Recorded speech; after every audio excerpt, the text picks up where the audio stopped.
Hello guys, welcome back to my YouTube channel Nishi craft gallery. स्वागत है आपका मेरे क्राफ्टिंग वर्ल्ड में। जैसे कि ये पता ही है, रक्षाबंधन बहुत ही नज़दीक आ रहा है, तो हम राखी बनाना सीखेंगे। और आज हम नए तरीके से राखी बनाना सीखेंगे। मैंने पिछला वीडियो शेयर किया था जिसमें हमने कोल्ड ड्रिंक की बॉटल से राखी बनाना सीखा था। अब हम ये इलास्टिक बैंड्स यूज़ करेंगे राखी बनाने के लिए।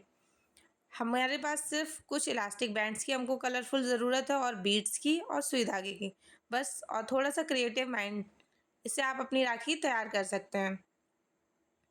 चलिए बातें नहीं करते हैं, आपको प्रोसेस दिखाते हैं। बहुत ही इजीली हमने ये बनाकर तैयार किया है।